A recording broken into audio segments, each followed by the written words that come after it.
گوندê sergelî li Sinûrê qeza Amêdiyê.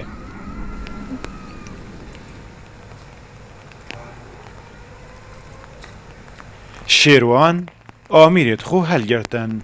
Berev baxçekê perê gundî diçît. Selamun aleyküm.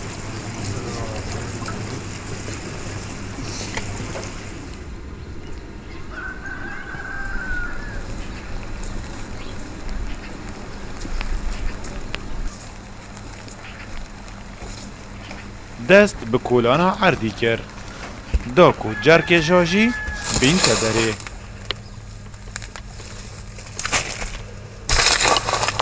Yê ku li payîzê giriyet bin axêve wekû parastin bi rêkên kurdewarî.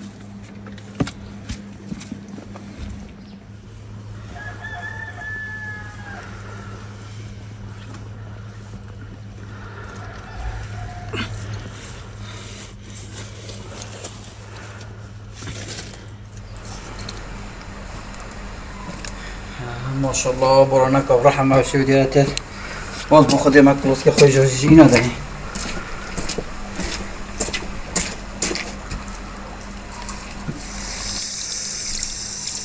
Cerkê jajî paqij kir.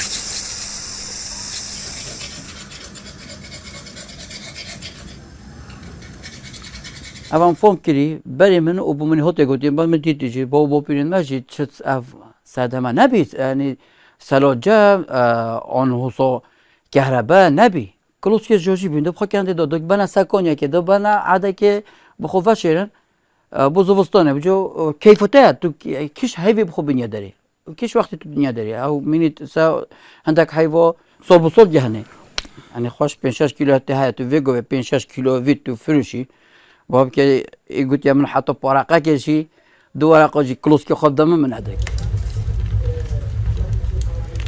Jajî ku berhemekê spiyatiyê paziye.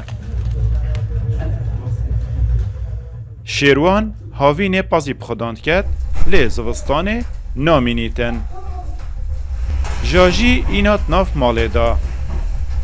Dest bi vekirina cerkî kir.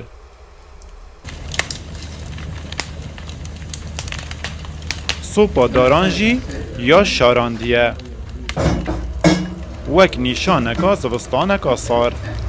ببینید وقتی بفریه وقتی بفریه ماشاءالله Hefsiyên xwe daxwaz kirîne xwarinê.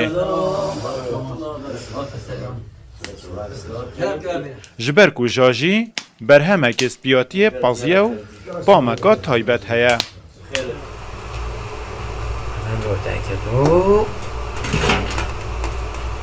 Herçend li zivistana paz li gundî nîne. Lê havînan pazî bixwedand ken û berhemî helgirin bû zivistanê jî. آقای دامنه غير خمولية تا چند سال تا تو نخوی Yarak jdoy dit beledo bo pilidma ava çetke. Joy goji mo şevon yarak hazbo şurut ketti her dedi çünkü çekili bunu khava. Abi tema hot ma ko yarak qoştetet. Taban fark yovi yarak fakat yat çten ikavet mujambidodo.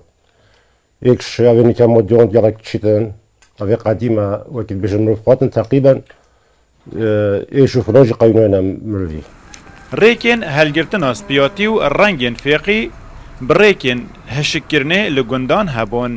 Lê gihiştina hêza karebê pitiriya wan rêkan hatîne ji bîrkirin. Di vî serdemî de helgirtina berhemê spiyatiya û berhemê dî jî ya sanahiye bi rêka amîrên tezandinê. Li gorî pêtiviyatiyê ew berhem dihête hawerdekirin jî. Lê hêşta hindek ji xelkê gundan bi rêkên resin û kurdewarî berhemê spiyatî helgirin. Ew bêjin tamawî ya ciyawaz e. Eyûb Nisîrî Rodaw, gundê Sergelê, qeza Amêdiyê.